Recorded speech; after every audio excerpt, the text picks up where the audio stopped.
Hey guys, welcome back to my channel. In this video, I thought it could just be like a fun little idea to go back over and share some of like the first little points and stuff I wrote down like when I went through one of my first like a big awakening experiences where I just had like a rush of all these like thoughts and I don't know, ideas and concepts and stuff like rushing into my head. And I don't know if you've experienced like, if you've gone through any of your own awakening experiences yet, but where, you just get like the crazed ideas and you just need to start like writing everything down, almost like, the crazy man writing everything on the walls, like not quite, but you're just like, oh my God. But anyway, I thought it could be, just a fun idea to go back over and just kind of like share and discuss some of those points, some of those little nuggets of wisdom I apparently left myself for when I came back down. So we'll have a little look. So the first one, just to really start it off with a kicker, is accept death doesn't exist. That's it. Thanks, Sarah. Thank you for that one.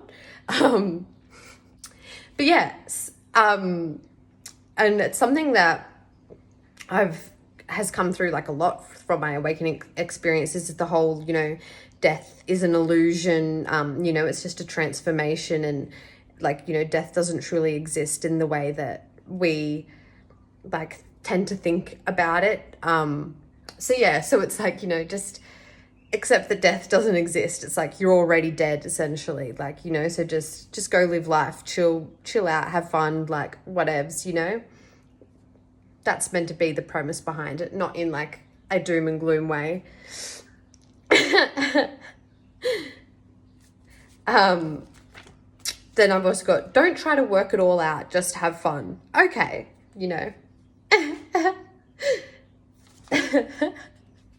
Okay, thank you for that one too, Sarah.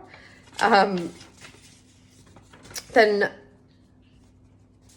I've got logic isn't reality, energy is. So let go. Everything has already been created, so just fall into it and dreams will come alive. Okay, and then I've got logic is analyzing the past, ego is heavy. Okay, so logic isn't reality, apparently. So just let go and fall into it and dreams will come alive. That was my advice. And I guess just to kind of expand on the whole logic isn't reality, I guess it's kind of like the whole idea of that there's like, infinite realities and infinite possibilities. And so like logic is kind of more just our way of navigating through our little snippet of reality. It's kind of like, a way of identifying the snippet of reality we're playing in, but it doesn't necessarily mean that is the be all end all fundamental reality. It's just like the reality we've created sort of thing.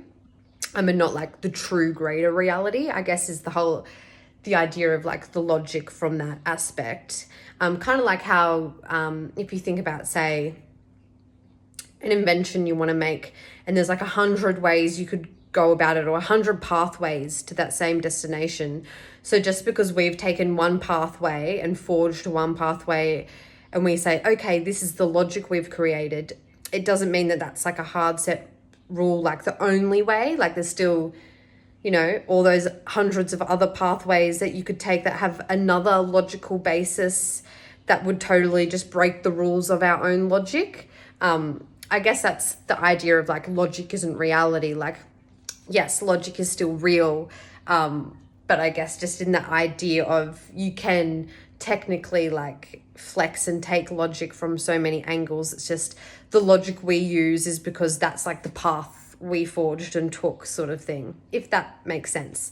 I guess kind of like how you could think of different countries, or even like different alien races or whatever, having different like languages or different methods or ways of doing things, or different formulas. It doesn't mean just because their logic is different to our logic, it's not both right, if you get what I mean. So that's the idea behind that. I think. Then we've got, you can do what you want, which is anything in the world. Go deeper. Magic is real. Okay. Don't be so serious. Everything should be fun. If it's not, readjust yourself. Okay. Some little, words of encouragement there from myself. Because trust me, most of my life I've been quite a serious person in many moments. So it's definitely been hard ones for me to grasp at times. And then we've got, don't focus on killing the ego, master it. So I think, that could be a good one too. And so often people seem to be trying to like completely annihilate their ego and just become like a nameless nobody ghost. But that's also not part, I guess, of the fun experience of being you, right? So it seems like more about mastering the ego rather than killing the ego. Then we've got, trust that surprises are around every corner. Enjoy the ride and journey and each moment. Okay, yep, that's very inspirational and positive. And then we've got, flow where the heart is. The heart guides you. Your heart is your spaceship. So I feel like that's like a really good point too. So yeah, your heart, like, being your guide and being your spaceship, I feel is a really good one too. And it kind of ties into that whole, or at least like the message I got from my experience with Jesus was about like, staying in like a place of love over fear, and like, kind of like, almost like there's can be infinite timelines and infinite realities, but say the heaven timeline or the ultimate timeline that you want to be on is like, there's only like one way or one path for that, and that's like following your heart, like kind of like in a sea of infinity, to know the way to go is to follow your heart. Like that's going to be your guidance. That's going to be your guiding light home. That's going to be like, yeah, your spaceship through everything sort of thing, to take you on the path that you're meant to be on. Because your heart is kind of like your energy center, like pulsating your energy, right? It's the beat, it's the frequency, it's the energy. And so your heart kind of is like guiding you and your reality. So if you follow and tap into your purest heart state, then you're going to be energetically receiving your purest reality. I think is the idea behind it, but I'm not entirely sure. These are just tidbits that I've given myself that I'm still working through myself. I'm on the journey, I'm on the path, I'm not some master at this point. So, but that's my understanding.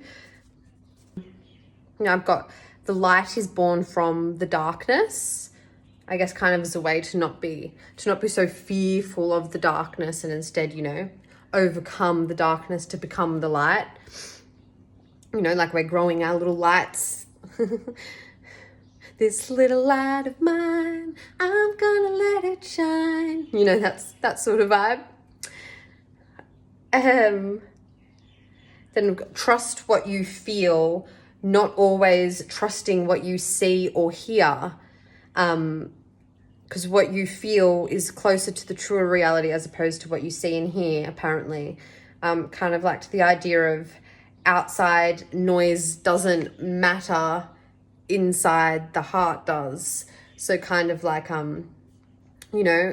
what you're feeling and experiencing turns into your physical experience, rather than going off what you see and hear, because that is the manifested experience.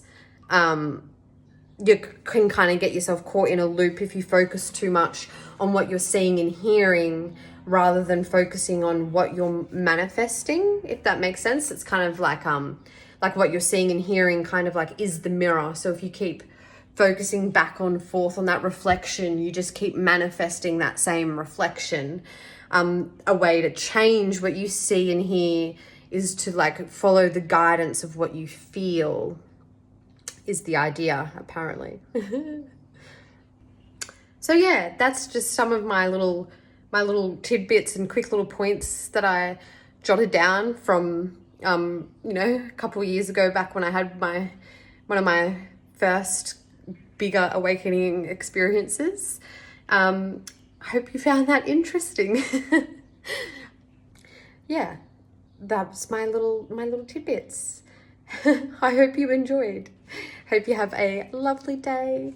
Sending you so much peace, love, light, and blessings as always. Wishing you all the best on your journey.